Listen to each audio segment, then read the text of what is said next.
भोली की माँ, भोली ने खाना खाया? हाँ, खा लिया।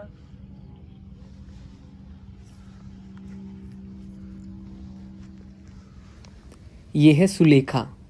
बचपन से सभी इसको भोली बुलाते थे। ये लंबड़दार रामलाल की चौथी बेटी है। जब ये 10 महीनों की थी तो ये पिलंग से गिर गई थी।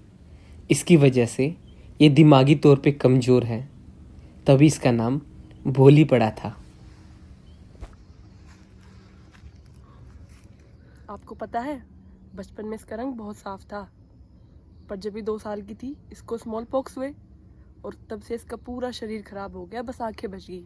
आज भी पूरे शरीर पर निशान है इसके।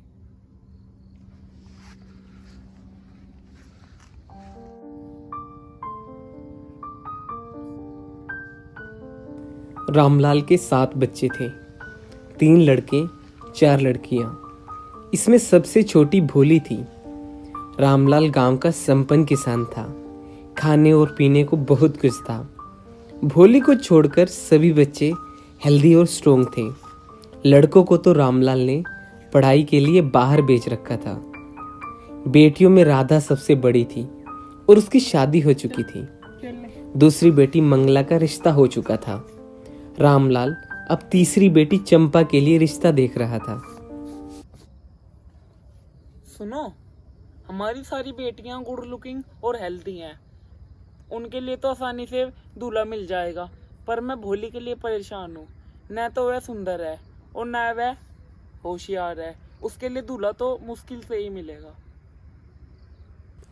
नन्ही सुलेखा ने 5 साल के बाद बोलना शुरू किया था, पर जब ये बोलने लगी तो हकलाने लगी। बच्चे भोली के हकलाने का बहुत मजाक उड़ाते थे, इसलिए भोली बहुत कम बोलती थी। तुमने अपना चेहरा देखा है कितनी बुरा है। तुम सारा दिन हकलाती रहती हो। तुम आगे जिंदगी में कुछ नहीं कर पाओगी।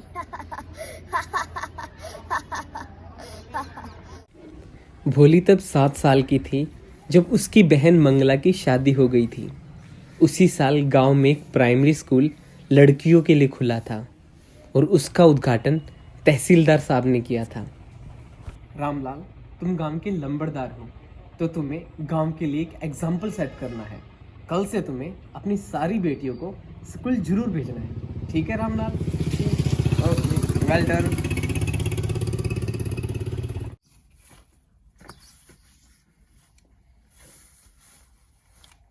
अरे भगवान, सुनती हो? हाँ जी, आई। क्या हो गया? बैठो।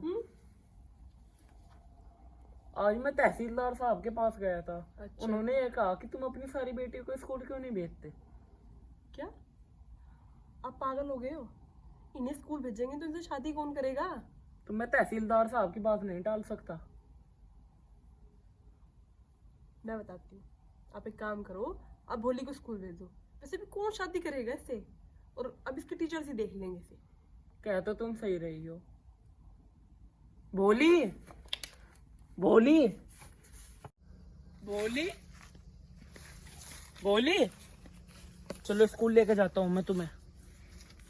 No no. भोली को पता नहीं था स्कूल कैसा होता है।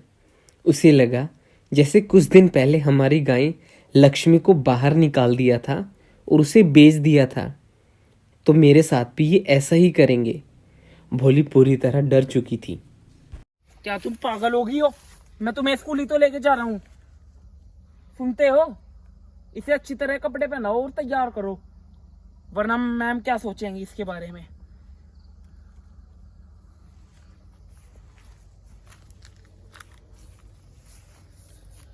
हमारी भोली, इसके पास कोई नए कपड़े नहीं है। जितने कपड़े हैं सब इसकी बहन के दिए हुए हैं पुराने। पर ये लकी है कि आज इसे नए कपड़े मिलेंगे।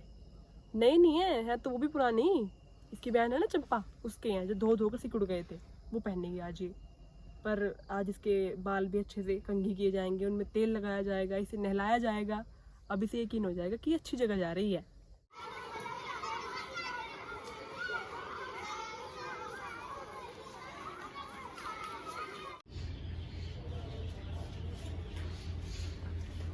नमस्ते मैडम जी। हाँ जी, नमस्कार।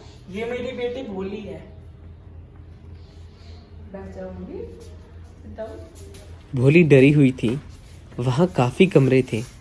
लड़कियाँ पलोथी मारकर बैठी हुई थी। कुछ किताबें पढ़ रही थी और कुछ स्लेट्स पर लिख रही थी। भोली को नहीं पता था स्कूल कैसा होता है, पर वहाँ पर जब उसने अपनी उम्र की लड़कियों को देखा तो सोचा कोई ना कोई तो मेरी दोस्त जरूर बनेगी। टीचर बच्चों को कुछ बोल रही थी, पर यह बात भोली से परे थी। उसने दीवार पे लगी कुछ तस्वीरें देखी और दीवार का रंग यादगार लगा, जैसे तहसीलदार साहब के घोड़े का भूरा रंग, बकरी का काला रंग जो उनके पड़ोस में थी, तोते का हरा रंग जो उसने आम के बगीचे में देखा था। बच्चे अपना नाम बताओ। भो भो भो भोली, उठो, गेट अप। पूरा नाम बताओ अपना, पूरा नाम। भो भो भो बेटा आराम से खुलकर बोलो, जैसे वो लोग बोलते हैं ना, खुलकर ऐसे बोलो। भोली, वेरी गुड। भोली सुनो, ये तुम्हारी बुक है। तुम इसे 1 महीने में पूरा कर दोगी? अगर तुम इसे 1 महीने में पूरा कर दोगी तो मैं तुम्हें इससे बड़ी वाली बुक दूंगी। अगर तुम उसे पढ़ लोगे ना तो आप पूरे स्कूल के सबसे होशियार बच्चे हो जाओगे।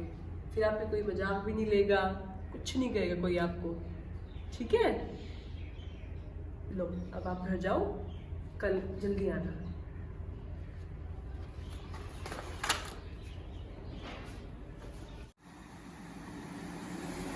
कुछ सालों बाद गांव अब कस्बा बन चुका था। प्राइमरी स्कूल अब हाई स्कूल हो गया था।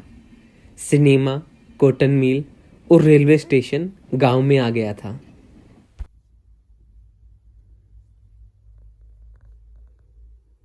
क्या हम विशंबर नाथ जी का रिश्ता स्वीकार करना चाहिए? हाँ, क्यों नहीं? हमारी भोली बहुत लकी होगी अगर उसे ऐसा दूल्हा मिलेगा। इसके पास खुद का घर है, इतनी बड़ी दुकान है, बैंक बैलेंस है, और हमें क्या चाहिए? और ना वो दहेज की मांग कर रहा। कह तो तुम सही रही हो, पर उसकी उम्र भी तो मेरे जैसी है और लंगड़ाता भी है, और उसका एक बच्चा भी है अपनी पहली पत्नी से। तो क्या हो गया, 40-50 की उम्र होगी उसकी, और ये उम्र आदमी के लिए ज्यादा नहीं होती। हम तो खुश नसीब है कि वो दूसरे गांव से है। भोली के चेहरे के निशान, उसकी कम समझ, कुछ नहीं पता उसे। अगर हमने इस रिश्ते को ना कर दी तो कौन शादी करेगा इससे? पूरी उम्र कुंवारी रहेगी ये भोली। पर भोली क्या सोचेगी? वो पागल क्या बोलेगी? वो तो गूंगी गाय है, कुछ नहीं कहेगी वो। पर कह तो तुम सही रही हो। बारात का दिन आ गया था। बिशंबर नाथ एक पंसारी था। वो अपने दोस्तों, रिश्तेदारों और बैंड बाजे के साथ आया था। उसने घोड़े को भी अच्छे से सजा रखा था। रामलाल इस सभी को देखकर बहुत खुश था। उसने ऐसा सपने में भी नहीं सोचा था कि उसकी चौथी बेटी भोली की इतनी धूमधाम से शादी होगी। पर इस दृश्य को देखकर भोली की बड़ी बहनों को जलन हो रही थी। दुल्हन को बुलाओ।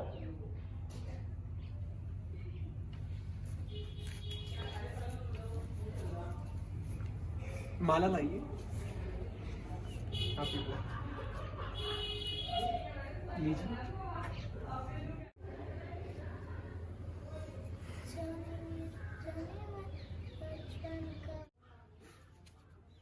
क्या तुमने इसके चेहरे पे निशान देखे? तुम भी तो जवान नहीं हो। मैं इस लड़की से शादी तभी करूंगा जब इसके पिताजी मुझे 5,000 रुपए देंगे, नहीं तो मैं शादी नहीं करूंगा। ये क्या कर रहे हो तुम? करते हैं 2,000 रुपए स्वीकार कीजिए और हमें शर्मिंदा मत करें। नहीं, मुझे 5,000 रुपए चाहिए, 2,000 नहीं। हमारी गांव में क्या इज्जत रहेगी? मुझे इस बात से कोई मतलब नहीं है, नहीं तो मैं अपनी बारात लेकर वापस चला जाऊंगा। मुझे 5,000 रुपए चाहिए, इससे कम कुछ भी नहीं। जाइए, लाइए 5,000 रुपए।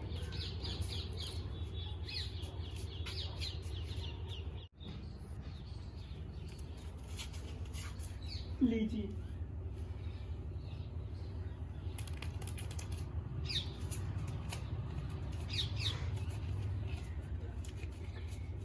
माला लाओ फिर से, मैं तैयार हूँ शादी के लिए। पिताजी, इस लालची इंसान से पैसे लो, मैं इससे शादी नहीं करूंगी। भोली, क्या तुम पागल हो गई हो? थोड़ी अपने घर की इज्जत का तो ख्याल रखो। पिताजी, मैं आपकी इज्जत के लिए शादी कर रही थी, लेकिन ये इतना लालची इंसान होगा? पिताजी, हम ऐसे लालची इंसान को इज्जत दे रहे थे। मुझे नहीं करनी इससे शादी, भाड़ में जाए। बच्चे, मेरी इज्जत का तो कुछ ख्याल रखो, मुझे गांव वाले क्या कहेंगे? अरे कितनी बेशरम लड़की है, हमने सोचा था गूंगी गाय होगी। बच्चे, सुन रही हो तुम? लोग तुम्हारे बारे में क्या क्या कह रहे हैं। हाँ जी आंटी, आप क्या सोचते हो मैं गूंगी गाय हूँ? मेरे को कैसे पता चलेगा? आज ही गूंगी गाय बोल रही है, सुन रहे हो तुम? मैं इससे शादी नहीं करूंगी। बच्चे, तुम्हारा क्या होगा? तुमसे कौन शादी करेगा? प्लीज बच्चा, ऐसे मत करो। पिताजी, आप चिंता न करें, मैं आपके साथ रहूंगी। जब आप बूढ़े हो जाओगे तब मैं आपकी सेवा करूंगी और गांव वाले स्कूल में टीच करूंगी, है ना मैडम?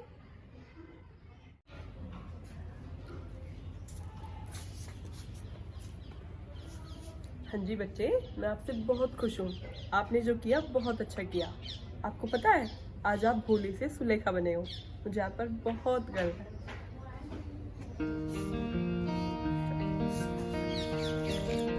भोली के इस फैसले के बाद गांव में दहेज प्रथा और बाल विवाह का अंत हुआ।